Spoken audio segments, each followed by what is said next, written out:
Yo, what is up, my crazy subscriber? This is Joking Johnson 4, and today I'm going to teach you guys how to set up the Vepr. Now, this weapon, I suggest to use it from medium range to short range. If not, if you use it from long range, you're pretty much going to fail. Now, if you saw my gameplay that was posted earlier today, you should learn that most of the situations were from medium range. And most of the time, they were successful. I ended up taking out the enemy, I got my kill, and I ended up going over to my next streak, to my next kill streak. So do not even bother with long streak, because that was long range, because most of the time you can end up, your gun's gonna end up shaky. You're not gonna be able to see the enemy, and the enemy's gonna take you down if they have like an LMG or a sniper. So I suggest to keep everything from medium to short.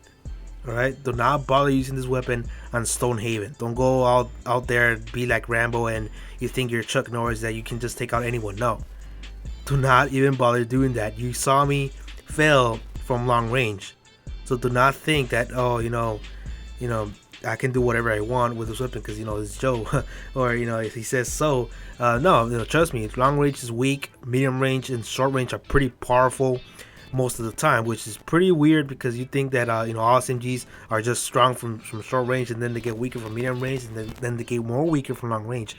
Well, apparently not with these kinds of attachments that I'm about to tell you guys. Now, these attachments will actually make this gun stronger from medium range to short range. Now listen up, rapid fire will actually help you out from short range. You're going to be able to take out enemies at the quicks, and you don't have to worry about short range at all because you're always going to be taking out enemies from short range. From the face, you're going to surprise them, and they're going to be like, what the fuck, how the hell did this guy have to, took me out? Like, how did it happen? Well, the rapid fire is always going to be there for you from short range. Now, the muzzle brake, now this adds range to your weapon, which allows your weapon feel like it's just an assault rifle or something. Well, the muzzle brake adds damage and range, which allows you to shoot from medium range. Now, without it, you actually feel like the weapon is just used for short range and that's it. You're just gonna use it for short range. Well, no, add the muzzle brake and it will add more confidence to you. Now you're gonna be able to take out enemies from medium range, and you're gonna be able to take out enemies from from certain angles you didn't believe that it's gonna happen because it's an SMG. So trust me, add the muzzle brake and you should be able to take out enemies from medium range.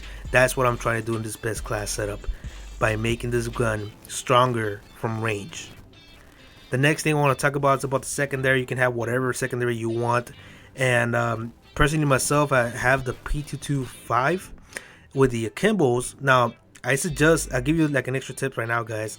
I suggest to go with the Akimbo pistols. Now Akimbo pistols are more stronger than a single pistol.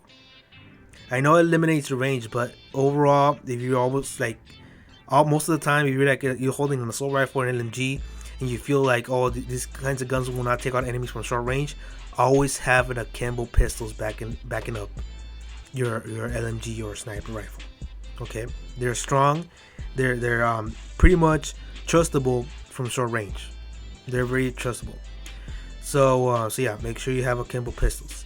Moving on to our lethal and tactical, you can have whatever you want, but I suggest to have these kinds of lethal and tactical equipment.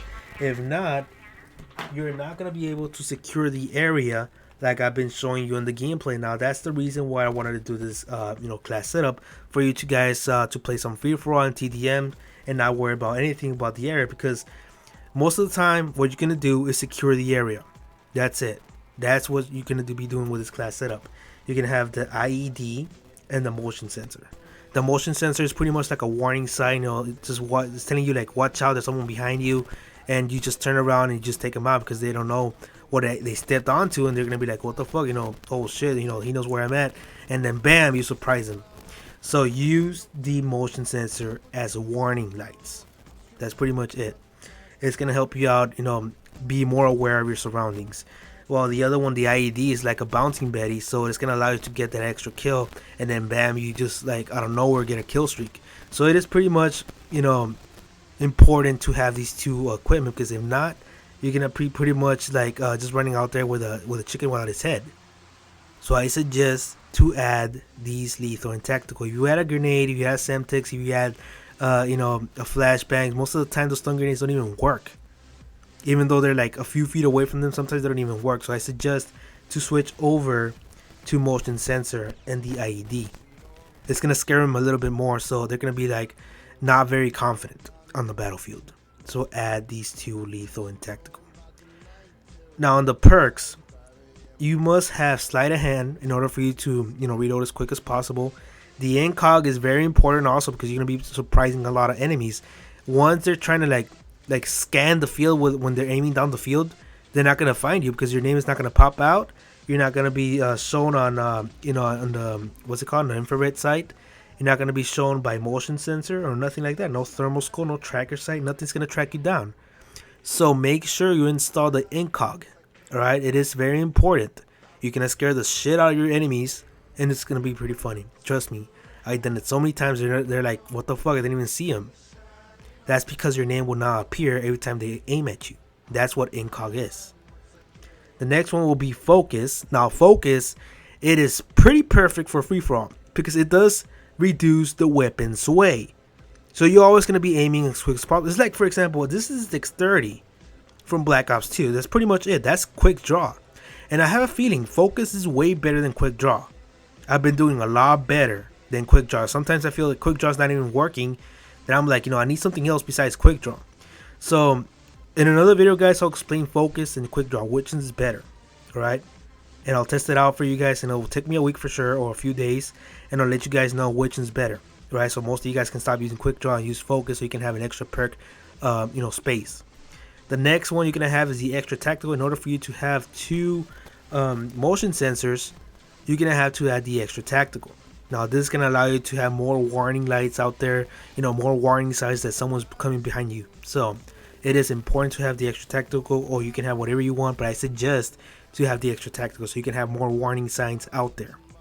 So this is all for now, guys. And also the strike package, you can have whatever you want, whatever you feel confident using, and you can use support, strike, or specialist. You can use whatever you want, right? So this is all for now, guys. You guys want more best class setups of the Call of Duty Ghost weapons, please subscribe for more. There's going to be more strategies, more tips for you guys, so you guys can become better in Call of Duty Ghost Online. And you're going to be feeling like a pro out there, because most of you guys are going to call you hacker. I've been called hacker most of the times in the past 4 Call of Duties, and the past 3 Call of Duties, and it's a wonderful feeling because you're really not using any kinds of hacks. So it is a funny situation, and you're gonna be feeling like a fucking boss. So yeah, guys, leave a like, leave a comment, tell me what's up, and please tell me what gun to use next, and I'll use it. I already have a request by Cruel 7 Chavez to use the AK-12, which I'll probably be using this whole week. So I'll see you guys later, and enjoy your day.